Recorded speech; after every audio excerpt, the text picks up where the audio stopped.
with NES leadership to discuss their ongoing efforts to restore power. NES assured us that there are no further barriers that Metro can clear to speed up restoration of power, and they've given us reason to hope, with hundreds of additional line workers arriving over the past 24 hours to join the restoration effort.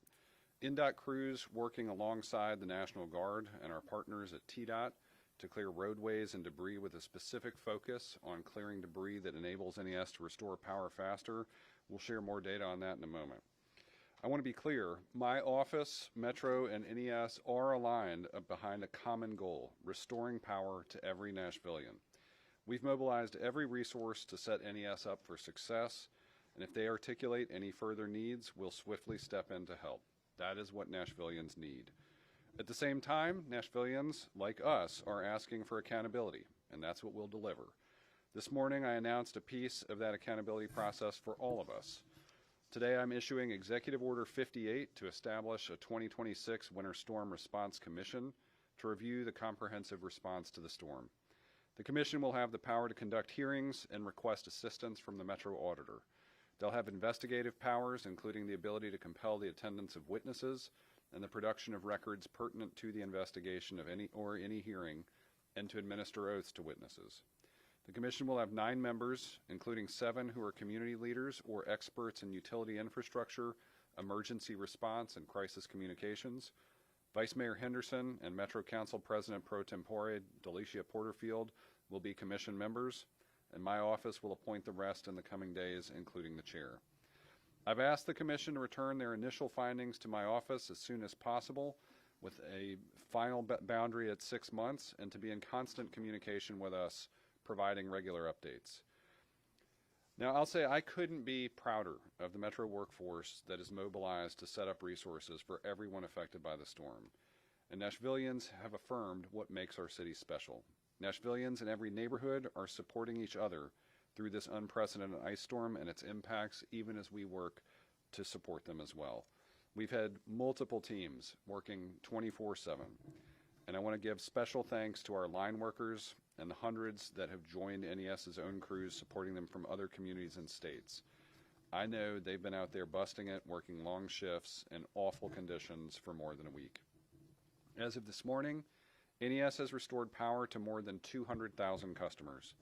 And they've also restored power to the 71 schools that lost power in the immediate aftermath of the ice storm. The roads are clear enough for bus service to resume, and tomorrow I'm happy that every school will be open and learning can continue. Dr. Adrian Battle from Metro Schools is here with more info on the plan for reopening schools. Dr. Battle.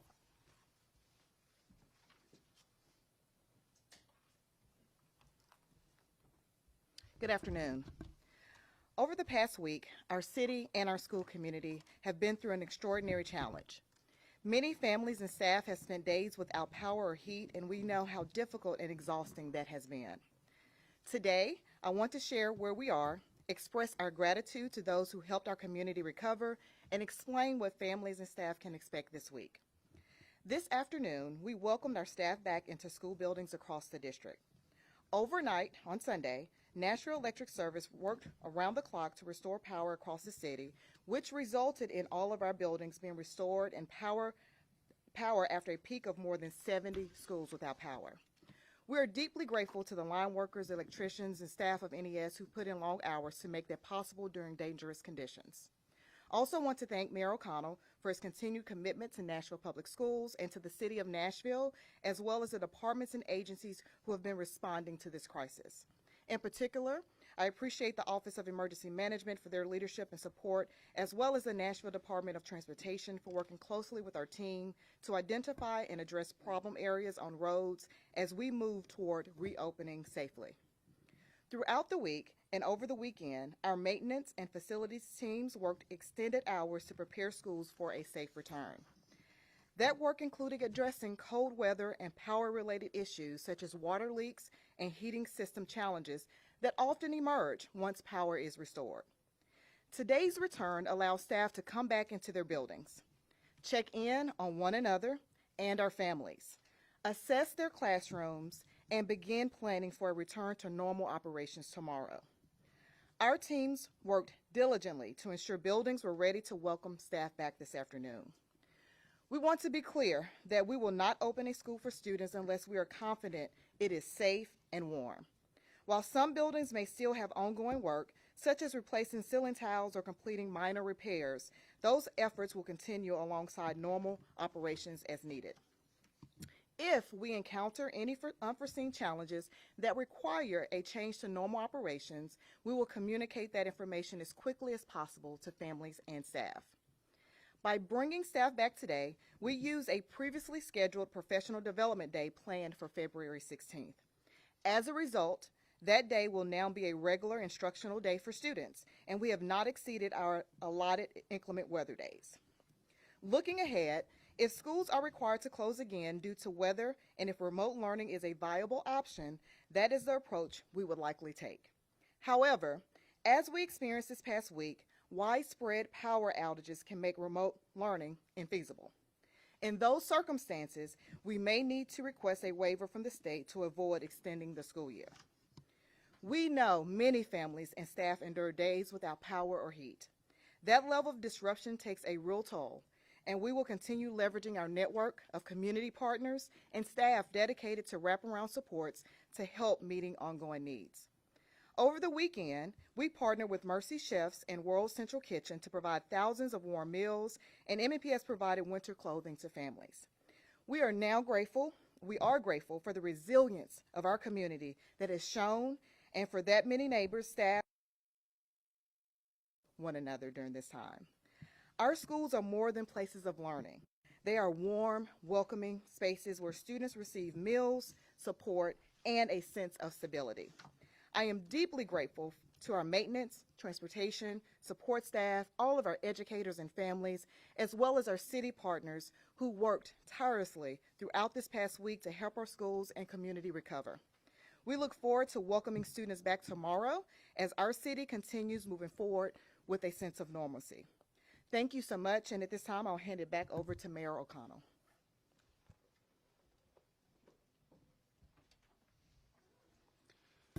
Thanks, Dr. Battle. It was great to be with you on Saturday at Pearl-Cohn High School at one of those distribution events with school and district leadership, faculty and staff, even students and other volunteers serving the community and meeting needs. And thank you also to all your parents around the city who've handled the last 6 days.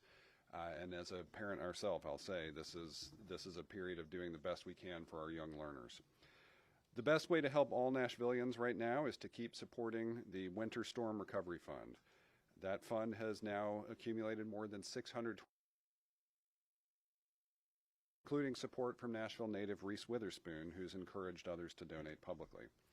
United Way of Greater Nashville is ready to start deploying these funds to nonprofits throughout our community based on greatest need, our charity tracker and 211 call data.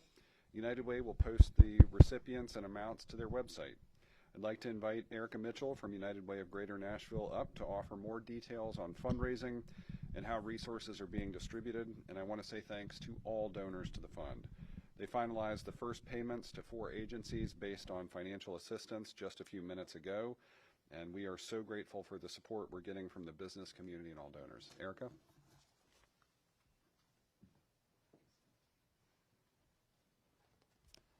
Good afternoon, everyone. As we know, Winter Storm Fern created urgent and widespread needs across the region. United Way of Greater Nashville's role is to coordinate, connect, and respond quickly, especially for our most vulnerable neighbors. We activated our disaster response this past week, and here is some of the data to date. Our 211 call center experienced nearly triple its normal call volume over the past week, fielding nearly 3,000 calls. The top needs we continue to hear are emergency housing, food access, warming centers, and basic needs. We partnered with Airbnb.org, an independent global nonprofit, to provide free emergency lodging for families displaced by the storm. Demand for emergency housing has been extraordinary.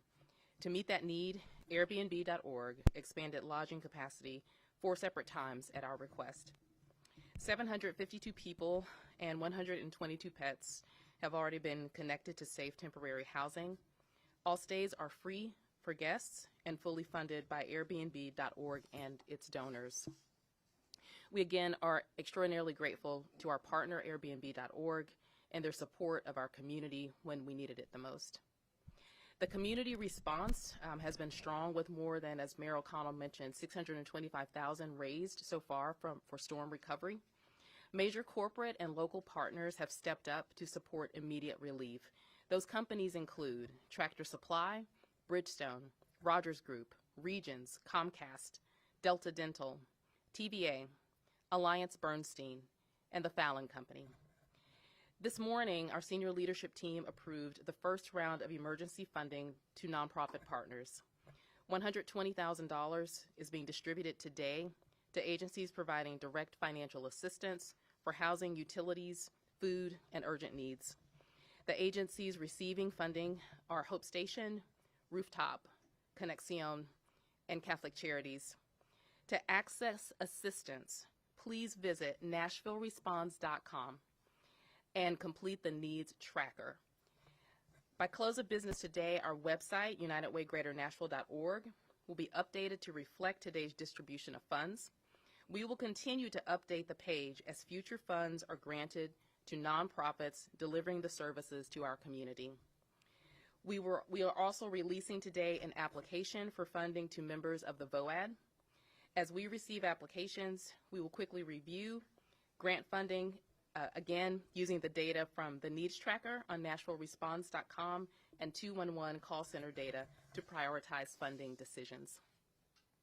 United Way is also coordinating with VOAD partners, hands-on, and emergency management. As of this morning, there are 530 cases in the needs tracker on NashvilleResponds.com that are actively being triaged and processed. A reminder to our community, if you have an unmet need, I urge you to go to NashvilleResponds.com, fill out the needs tracker. If you are unable to access the form online, you can also call 211. Volunteer efforts for debris removal are being prepared and will launch once areas are deemed safe. If you are interested in volunteering, please visit our website, UnitedWayGreaterNashville.org, and click on the Learn More banner at the top of the page. We know that the need is great, and we know this has been an incredibly stressful time for many families. United Way of Greater Nashville is committed to showing up, not just in the first hours, but throughout the recovery. We are grateful to our partners, donors, and frontline staff, and we will continue to keep the community informed as we move along. And now I'll pass it back to Mayor O'Connell.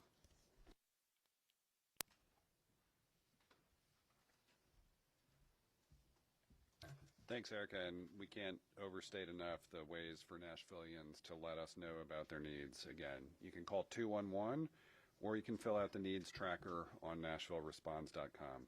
After you've done either one of those, the VOAD team will reach out when resources are available to help with individual needs.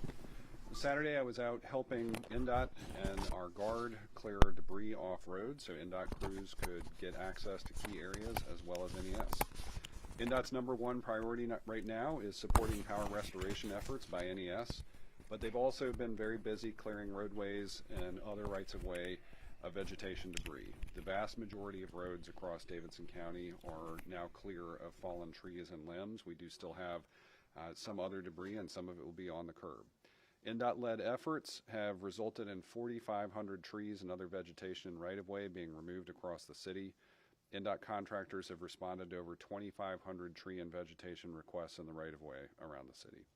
83 crews are working with our partners at TDOT and the Guard on vegetation removal in the right-of-way, as well as emergency repairs to potholes and other transportation infrastructure. And it's important to remember, as you're clearing your property, put the debris out of the right-of-way and off the sidewalk at the curb. Debris will get weighed and could increase Nashville's federal support based on the amount of debris. If there are other rights-of-way issues, please do submit those to Hub Nashville by visiting hub.nashville.gov, using the app on a smartphone, or calling 311. Our customer service teams have been working long hours too, and we've made them available, often around the clock. For example, you can call codes to get your weatherhead inspected 24 hours a day. That's the part of the grid that reaches from NES's portion to your house. Our average response time there is less than an hour because we can inspect those virtually and clear the way for NES to come restore power to individuals' homes.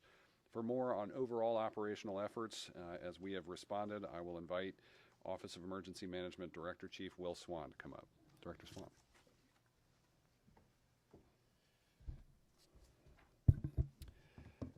Our community is still working on recovering from this winter storm. But as we try to get back into the normal flow of life, we understand there are a lot of people still without power. Our shelters housed more than 350 guests last night throughout the 4 warming shelters. We are still providing safe rides to and from the shelters. We could not do this without the collaboration between Office of Emergency Management, Nashville Fire Department, Metro Police Department, Nashville Schools, and WeGo in our Sheriff Department. So far, we've made well over 1,300 transports. Also, as we look at that number, we will continue to keep in consideration and have these open as long as they're needed. If you need a ride to one of the shelters, please call the hotline number 615-401-1712. A few safety notes. Number 1, if you are still without power, please take time out to familiarize yourself with Metro Code's guidelines to restore power properly to your residents. Today we have Will Dobbs here with the Codes Department to answer any other questions pertaining to this, but we have this information online if you go to nashville.gov and click on that top banner. Trash services are resuming. Waste services is trying to catch up on a lot of missed routes, and they're transitioning to a new pickup schedule. There are a lot of emergency drop-offs locations around the area. Nashville Waste Services has that information available online and also in the storm response section in nashville.gov. Lastly, as the weather is starting to warm up, that means that we could have some water main breaks and thawing pipes that could cause some issues. If you're currently without water, remember to turn off your main water shutoff so that when water is restored, it can help protect your home or businesses from water damages. Potential water main breaks should be reported to Metro Water Services as soon as possible. That number, 615-862-4600. That's 615-862-4600. Now I have Will Dobbs from the Codes Department that's here, so he can give a couple. No, we're going to do the Water Department. Yeah, Brent. We have Deputy Director Brent from the Water Department. If you don't mind, come up.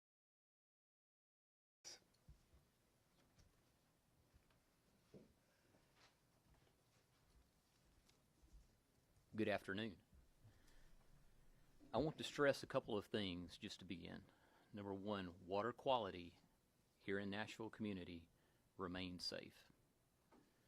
Secondly, we will continue to coordinate with TDEC and our state partners anytime any sort of questions arise as it relates to the water quality in our system. I also want to let everyone know that we have some good news. All of our pumping stations and reservoirs are in service. If someone does not have water, it is likely due to a localized main break, or it may be due to a frozen pipe. We would encourage them, if they have a frozen pipe, to close the main shutoff valve to their home. If they need some assistance with that, then please call us at 862-4600. And we would like to just emphasize that in terms of repairing main breaks, it will be our continued focus. As the temperatures rise, for us, the emergency is not over. In fact, as the ground shifts, we anticipate an increase in the number of water main breaks. Currently, we have 12 active repairs. We are currently investigating 14 other locations that may be a potential break as well. We have adequate capacity to address all of these breaks. We have repair crews that are assigned to every break, and we have crews on standby, and we have contractors that are available to step in and assist as needed. Since the winter event began, we've received 15,000 calls and investigated over 300 reported leaks. We've completed 70 main repairs at this time, and we've had over 1,000 work orders related to water meter work. Residents can also stop dripping their pipes as temperatures have begun to rise. As businesses and as people return to local businesses, we want to ask for their assistance. As they enter their place of work, if they can listen and look for broken pipes in their building, we'll be glad to respond and turn off water at their meter. And we want to ensure that we help them minimize any damage to their building. I want to reemphasize once again, water quality remains good. If customers do not have water, then please let us know. We want to help them get their service restored. Chief Swan.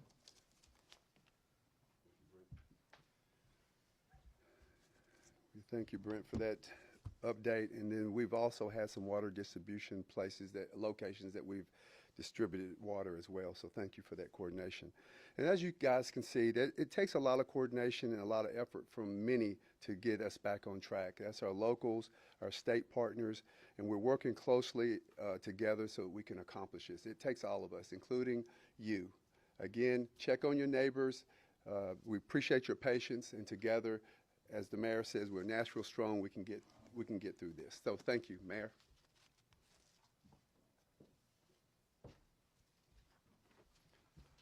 Thank you, Director Chief Swan. And I've been out to the Emergency Operations Center many times over the past week. This is truly an effort of many hands. Finally, I wanted to share some of the life-saving work in progress from our Office of Homeless Services. Yesterday, they served 216 hot lunches, and they had accommodations for 8 pets. Many thanks to the partners helping them. Across everything that we've done, we've had a total of several thousand meals provided by Mercy Chefs, World Central Kitchen, and other partners like Taco Bell. We continue to operate emergency warming centers at the Fairgrounds Nashville, Bellevue Community Center, Madison Community Center, and Southeast Community Center. And again, transportation assistance is available to all locations, 615-401-1712. In every department, we've seen employees step up to answer the call, doing what it takes to ensure Nashvillians have the support and resources they need from local government. In a statement yesterday, I noted, Nashvillians can't get the last week back. Nights huddled under blankets, unplanned shelter or hotel stays, the uncertainty and fear of not knowing what's happening and how long it will take to simply return home. But I don't want to lose sight of what else we've seen. Friends and neighbors hosting one another for temporary stays, all kinds of staff and volunteers pitching in at shelters and with other kinds of recovery. The surge of people from other communities arriving to help ours. This is the stuff of Nashville Strong, and it's the stuff of hope. Staying strong, redirecting harder emotional responses into acts of kindness that pay it forward. This is how we get to a restored Nashville. With that, I'll turn it over to Alex, and we'll be happy to take some of your questions. All right, we'll get to as many as we can today, and I want to thank all of you all that have worked long hours just as Metro has, so thanks for being here today. Why don't we start here, Emily? Mayor, this question is for you. You appointed some people to the NES board, and that is a board that obviously has your appointments. Do you foresee firing anybody on the NES board given the response and you saying you feel unsatisfied with what has happened? I've had 2 appointments to the NES board this term. It is a 5-member board. They typically serve multi-year terms. We'll be evaluating upcoming appointments. We've had discussions. I have not yet evaluated what our opportunities are between the clarifications of asking for resignations versus firing. But I also feel like we are right now focused. We had NES board and executive leadership present yesterday, and I know they understand exactly how clear I've been in my expectations for what's happening this week. Stay on this side, Dennis. Might be a question for Chief Swan, but I definitely would want the mayor's reaction because you're demanding a better outcome. Tuesday night, midnight, 350 people is the bed count at the state fairgrounds. There are people with double paraplegics, people in wheelchairs, diabetics. There's a tremendous shortage of medical cots. There's 4 people staffed there, 2 police officers, 2 American Red Cross doing the best. Not a single medical professional mandatory staff. There is a volunteer nurse. There's no Tylenol, there's no Pepto-Bismol, there's no ibuprofen, there's no cough drops, there's no Dayquil, there's no NyQuil, there's no earplugs. This feels completely unprepared, and this is Tuesday night, day 4 of the storm. How could the city be so unprepared while we're inviting people to come down and we don't even have enough medical cots? There were people who could not lay on these cots. They needed the elevated medical cots, and they only had 3 or 4, and they needed 30 or 40. And I know it's not your responsibility, but what happened? Yeah, I'll let Director Chief Swan talk about the process. Yes, well, thank you for that. And I would love to get with you on the details for that particular statement, because that's not what we're getting. Let me just make this clear. Our shelters are ran by our Red Cross, and we have wraparound services where we have state, and also we have our state partners along with Dr. Ariola's, thank you. And also we have supplemented that with the Nashville Fire Department. We have EMTs or medics at those locations as well. So if we see that the demand that is there, we have to meet it, we will get those resources there immediately. I think Thursday night we had an issue where we felt like the medical staff wasn't adequate, so we actually pulled from the Nashville Fire Department personnel to actually be assigned to those stations, to each shelter. So if a demand comes and we know it, we will meet that. But as to your point, these shelters are for people that are without power to residents. But we are getting influx from other places. So we try to make sure that we do the best way that we can, go into the shelters, evaluate what that need is, and meet it, and then meet it immediately. We are working closely with April Calvin, with the Homeless Commission, to make sure that we have the right services for these shelters, because there's wraparound services that are needed for particular individuals. So we try to meet that. So I'll be more than happy if you have that information. I can get with you and give you the details of that particular circumstance. But Well, again, there's a lot of rumors that's going around about particular incidents. This is not a rumor. This is from an unimpeachable source who was there. A lot of people don't want to go public for a reason. They don't want to be punished. Well, if we have a problem at the shelter, we need to know it so we can address But it. why didn't we have a single public medical person, a professional medical person assigned Tuesday or Wednesday night? Why didn't we have an EMT? I'm not saying they didn't respond to the calls. I mean, this is Nashville. This isn't the Gaza Strip. Why did we not have it staffed appropriately when we knew what we were heading into?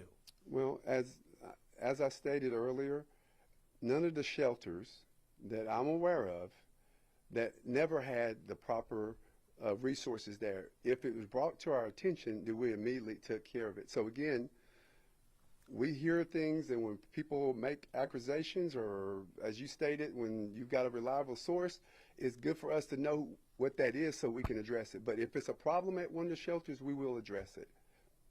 Yeah, I mean, This best answer I can give you with that. Dennis, I'll say we'll be happy to look into records on staffing. I'll say I have visited all 3 of the Fairgrounds, Southeast, and Madison Community Center myself. I know Tima was on the ground with Governor's Office staff having visited the Fairgrounds. We've all been there.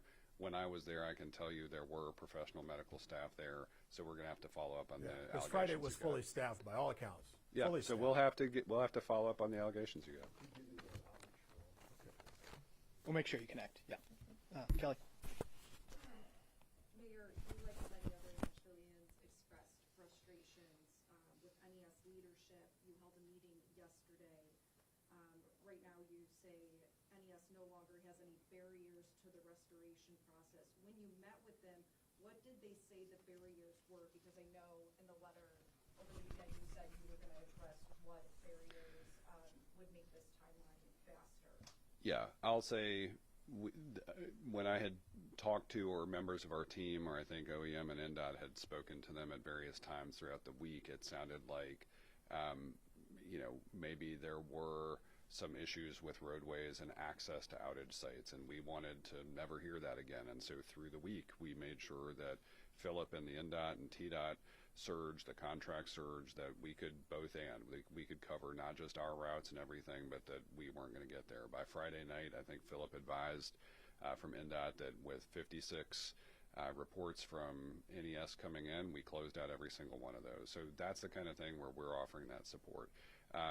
Same thing. We were just pressing and pressing and pressing to say, do we need to jump in to assist with sourcing additional line workers? Yesterday, we were assured that we had hundreds more coming online this week. And so, again, that's where I'm looking forward to this week being the best performance we've seen yet. And is it because you had that meeting, hundreds of line workers are now added? If not for that meeting, would it just be the same? Is it faster because you met with them? It's harder to tell the answer to that question. I just know that it was encouraging to hear in that meeting that they felt like they're at like this, they are going to hit that point of peak performance, which is what we had been pushing for.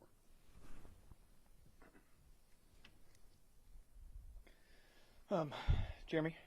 Thank you. Appreciate you answering our questions. I want to piggyback on what Emily what she asked. The CEO of NES was approved for a 10% pay increase in November. Do you believe anyone from NES management should resign as a result of how this was handled? Jeremy, I guess I'd put it this way. This is going to be ultimately a question for the NES board, where we've only had 2 appointments this term and management to work through together. They just had a board meeting last week where they were getting briefed. We're going to put plenty of after action into this. The commission we're announcing today, I know for the NES board will want to review their own performance for this. Director Chief Swan will run an OEM after action on this. I think in the middle of the crisis, we're focused on getting power restored, and when we get there, we'll start to ask a lot more questions. NES obviously hasn't scheduled a news conference, so we don't know when we're going to get questions from them, but you have met with them.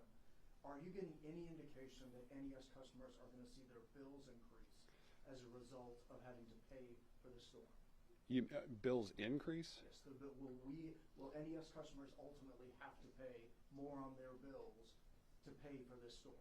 I've gotten no indication of that, but I think there are also a lot of things about the disaster recovery process that they'll have to go through. But right now, we've not had any indication that this would result in a jump in bills.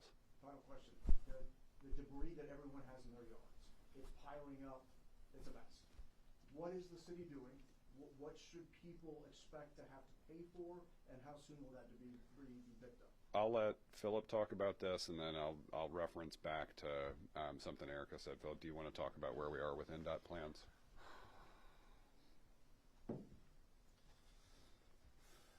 Yes, sir. We've got, as of this morning, we've got 8 of the big offloader trucks that you'll see that are hitting the real thick areas that are heavy loaded. Right now, what we're going to ask everyone, we've got a plan put together. We've got 4 temporary sites already in motion. They've got the tub grinder set up. What we're going to ask is everybody put your material at the curb. Not asking any resident to bring it, just put it to the curb. We're going to make a pass through, clean the entire county. It will be multiple passes. Right now we're identifying, we're still in the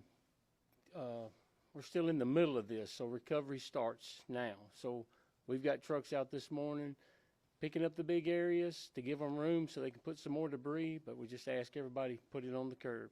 We'll be picking it all up. And Jeremy, I'll tell you, those multiple passes are necessary because, to Philip's point, we're still out countywide clearing things, and even after we've cleared some sites, additional trees or branches have continued to fall. So there's 2 things happening simultaneously. One is continuing to clear roadways of things that are in the middle as obstacles and obstructions. Those things typically get pushed to the curb too, and so we'll have multiple passes because we're still going to be finding some stuff that is getting moved to the curb even as we're picking it up. But that's Metro's response. And then I think you heard Erica talk about we will have Hands on Nashville looking at a bunch of different debris responses. When I was in 2010, when the city was responding to the flood, I worked with a local organization that partnered with Hands on Nashville on Greenway cleanup, and so you're going to start to see those types of activities as well. So it's kind of a comprehensive approach for, but most of that tree, brush, vegetation that's been a result of icefall, NDOT's got it countywide, and then we have those temporary locations. But for most people, the recommendation is going to be just move it to the curb. We'll get to it. And Jeremy, just to add that debris can be weighed too and impact how the city gets long-term aid as well. Let's go to Karen here. This is for Mayor Freddie O'Connell. A Metro Council member told me about 15 minutes ago that you have the authority to remove NES board members. So based on that, if the commission you established finds that NES was not prepared, are you willing to change NES board members? We will definitely evaluate, one, our legal authority, because we've also understood that Metro Council can do this by resolution, so we're going to have to look at who's got what authority in that regard. We also know that there will be at least one appointment up this year. We'll be looking at all those things. All right, earlier in the week, there was an NES board meeting when all of this was happening. And the NES board members, the majority of them, didn't really seem to challenge NES leadership. Obviously, potentially that tune has changed. But based on the comments of NES board members leading up to your committee that you've established, do you feel that NES board members should rebuke what NES leaders have done up to this point? We've been primarily focused on Metro's operational response and how that aligns with NES. I haven't gone back and looked at that NES board meeting yet. That will definitely be a subject of upcoming conversations. All right, thank you. Let's go here in the front, Nira. Yeah.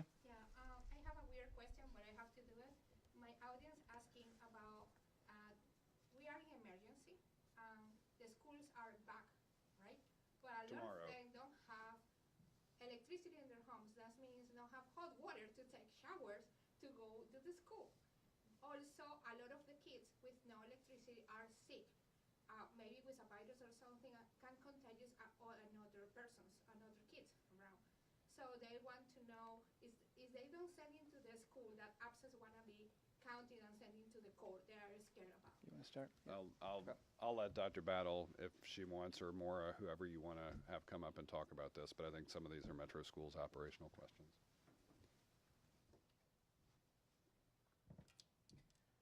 Thank you so much for your question. Hopefully in my comments earlier today, you could hear just our commitment and our care for our students, our families, and our educators. Just like the other 145 districts across the state of Tennessee, we're required to have plans in place with regards to instructional days and inclement weather procedures. We saw just last week that almost every school district in the state of Tennessee was out. So we'll be aligning that, and we have aligned that already to our administrative procedures. Part of us coming back today with our staff, and many of our educators have already accomplished this, is checking in on one another, our staff and our teams. That was a message I sent to my team yesterday, but also checking in with families.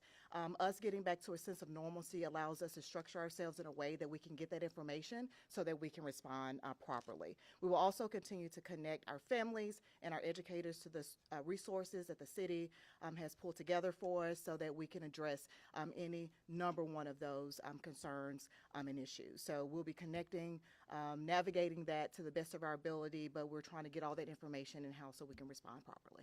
Excused absences, or is that a part of that? Yes, and that's our normal procedure. If there is an extenuating circumstance, we encourage our families to send in notes to let us know what's happening. Hopefully we're finding that information out today, or we already have it.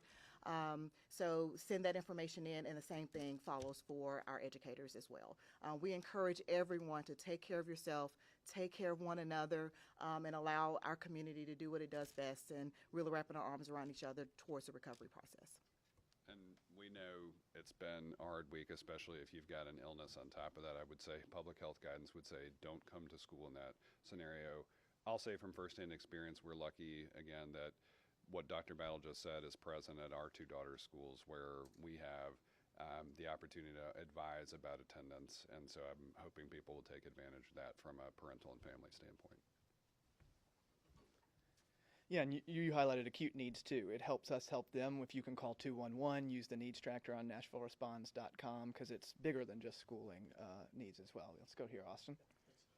I have another question about yesterday's meeting with NES statement on that meeting, you talk about how it was troubling that there are details NES leadership shared about their internal outlook that they hadn't previously shared that would have had a huge impact on the public guidance that the city gave from the beginning of the winter storm. So kind of a twofer for you. One, what exactly do we mean when we talk about that internal outlook that they didn't share? And then two, how would it have meaningfully changed Sure. how you messaged everything? Yeah, Austin, great, thank you. And I'll say, we heard a lot more clearly from NES than at any point I had heard things like the need to get the backbone of the system online as quickly as possible, right? So the high voltage scenario, the need to do the assessment of damage, which now has resulted in more than 700 utility poles down, and that process alone could take several days during the week. I think, we, like many Nashvillians, were probably very encouraged over that first 24 to 48-hour period at the rate of restorations, but the fact that those were some of the easier restorations to accomplish, knowing that the others were there. I think if we had had that full sense of the damage to their system, including the backbone earlier, you heard Director Chief Swan and I shift our guidance by midweek to go ahead and pursue Plan B. I think we would have preferred to give that guidance sooner. All right, we got time for about 3 more. Let me make sure I've gotten to everybody once. Araceli, I don't think we've come to you yet. For days, people were asking NES for a timeline of when power would be restored. The earliest date we've seen is February 8th. After yesterday's meeting, do we have a more accurate date for when full power will be restored? After yesterday and coming into the weekend, what we heard in the meeting was, yes, they are day by day increasing their own confidence in their estimates. They have done that system-wide assessment similarly to one that was done by NDOT for infrastructure, which is how you build the plans from that. I think today's surge in line worker capacity means that we may see, I can't make any guarantees, but as they refine estimates and what we've already seen in a day's refresh, it looks like if we go back to the initial estimates from February 1st and look again into this week, you've already seen some encouraging trends, so we're hoping to see those continue. Yeah, and our understanding that's a twice daily update to those timelines. All right, I think we got everybody twice, or maybe one more. All right, let's go Logan here, and then we'll finish up front here. Hearing from some Latino Nashvillians that they're a little hesitant to go to warming shelters because of possible ice encounters or giving away personal information. Have you heard, our office heard any of these concerns? Done anything to address them? We have heard those concerns. I will say we're very lucky to have multiple partners in the community-based organizations who specialize in Spanish-speaking or other immigrant and refugee communities and the outreach. You've probably seen there have been some phone banks, food distributions, organizations like Conexión. You heard Conexión was one of the first organizations to be funded through the Winter Storm Recovery Fund. TIRC, the Tennessee Immigrant and Refugee Rights Coalition, we know has been phone banking. The VOAD process has been out there. We've certainly tried to make sure accommodations are available that are official or partnered with American Red Cross, but we know some people don't want to necessarily come to a congregate location, so we're very fortunate to have that mix of community-based response with official formal response to cover those concerns and sensitivities. Finish us off. Yeah, hi, Travis Aller, Associate Press. Just getting back to NES, there's been questions from the beginning about whether they had enough linemen coming, and they've been really vague in their communications, and I think you have noted about, sort of making excuses for why they didn't. Now you said they have even more coming. What is going on there? Do they just not have enough people in the pipeline, or? I think what you've seen is what we've seen, that the ability for crisis communications had a hard time meeting the moment of the largest crisis in their institutional history. What I can tell you, though, is they've definitely heard us loudly and clearly. We have been pushing toward better alignment. I will tell you, our staff and theirs were working through the weekend. We expect to have them have a stronger presence at our EOC We also expect to have a stronger mayor's office presence in their operations center as we work through the week and try to get power fully restored. Is there a reason they're not at these news conferences? We wanted to get through some of these issues where we didn't want to. We want to make sure that we understood full well every day what was going to be presented, and so we're working through making sure that our communications team, their communications team, our data visualization team is working with them to get that there. So again, working toward that alignment. The governor says that he's been talking to you daily. What has gone down?